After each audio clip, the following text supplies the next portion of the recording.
Drift, I'll come to you next. So you've quite openly come out and said that you think Joe Gomez is going to be one of the world's best centre backs in years to come.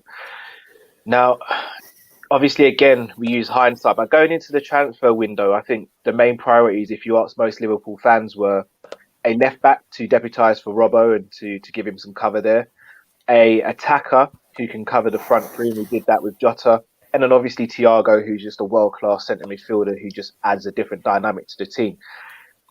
Another position a lot of people were clamouring for, especially after we sold Lovren, was a centre back.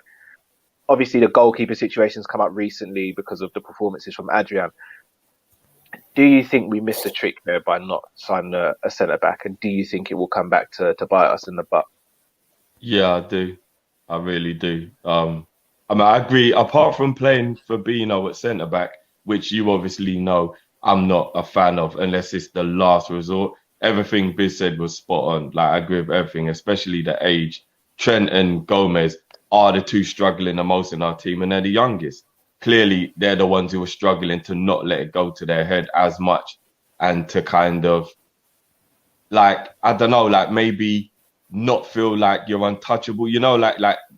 I'm not going to say they're immature, because when they speak and you see the way they act, they're clearly not immature people in their personality. But with youth, you just have a certain level of immaturity you can't help, and you only realize that when you get older. And at 21 and 23, they're just them who are champions of everything. Like, come on, let's be real. Like, when I was 23, I'm a humble person. But when I was 23, if I was champion of everything, I know the gas would have got to me. I know it would have. Who wouldn't it? You know what I mean? You can tell. I think the new offside higher line is kind of not playing to Gomez as well. I feel like he's better when he can see everything in front of him and then occasionally uses his athleticism. At the moment, a lot of his plays having to just chase back all the time, and he's not the greatest at doing that as well. But we definitely missed the trick, man. We did. I said to you when we sold Lovren, I know you don't rate Lovren, but he's still the best fourth choice centre back in world football. Regardless of whether you rate him or not, he just is. No team had a better fourth choice centre back than Lovren. I don't really care. I'm still gonna defend him. I don't care. But it's Terry's channel, so if I get shut down off that comment, that's if we let him go, it has to be because we're buying a replacement. And I remember you guys were like, I don't really care as long as he's gone. And I was just like, no, I don't want him to go if there's no replacement and it's Fabinho playing centre back. Fabinho's already played 2 games at centre back in 4 or 5 games, including the cup.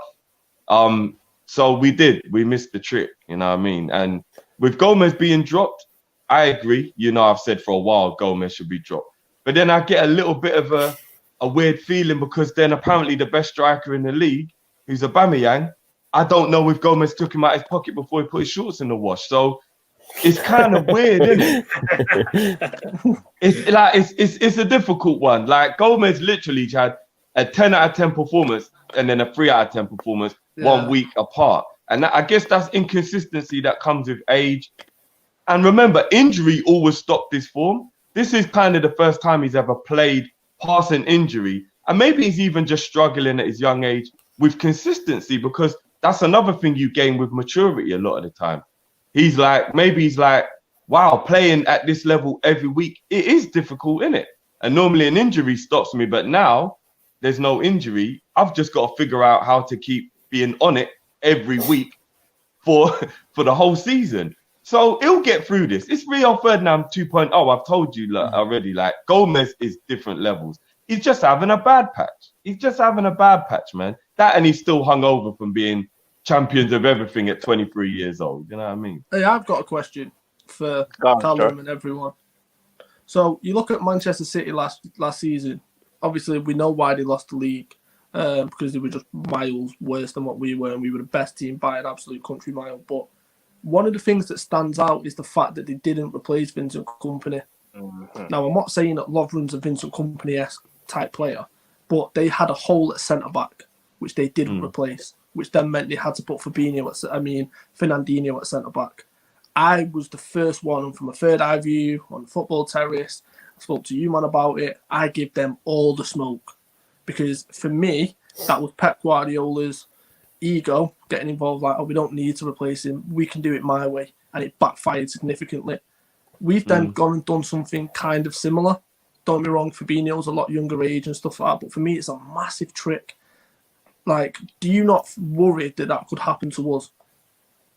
All right, so I'm going to jump in for this one. So I've got a little bit of a fear when it comes to Manchester City, and I've said this to Drift. So even though it looks as though what we've done is the exact same as what Man City have done previously, I don't think it is. And the reason I say that is because Vincent Kompany wasn't only just a centre back; he was the dressing room leader as well.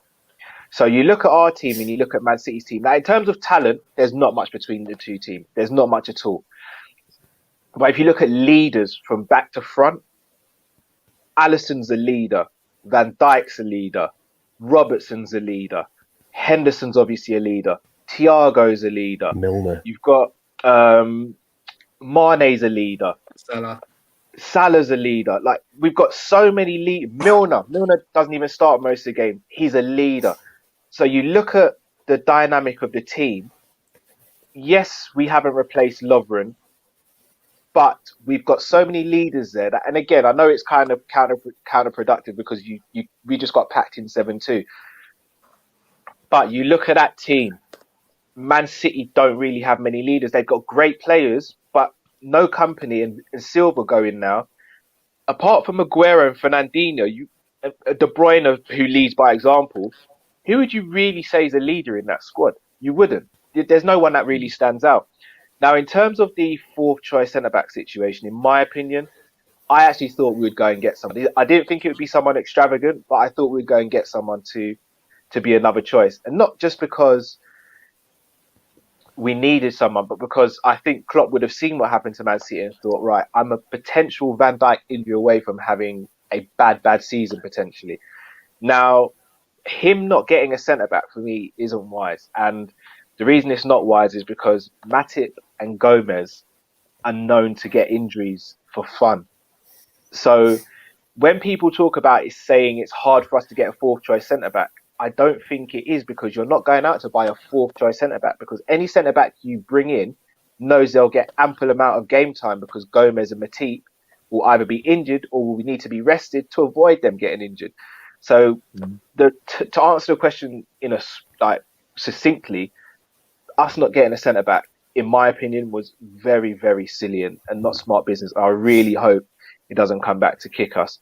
But Ram, I just want to come to you. So obviously we've acquired Thiago, who hopefully will be back for the Everton game. Henderson should hopefully be back for that game as well. So just sticking on the topic of centre-back. So obviously Virgil starts, barring some sort of craziness happening over the international break.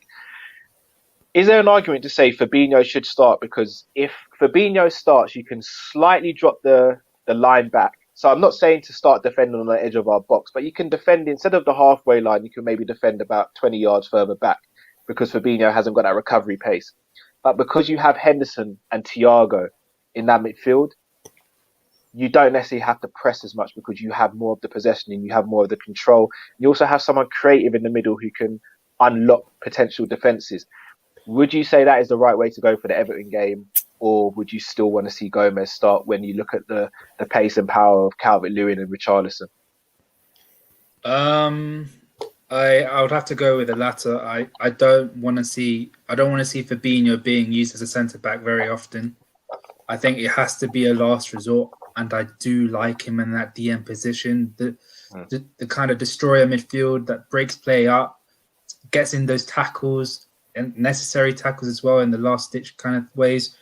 His distributions is pretty decent as well. So, and it's been working for us for like the last 2 years as well. So I don't like it when Fabinho is being moved out as a centre back, because he's a capable centre back, but his best position is in DM, and there's a reason why he's one of the best DMs in the world, because we see it day in, day out. Him getting them challenges, starting the moves off.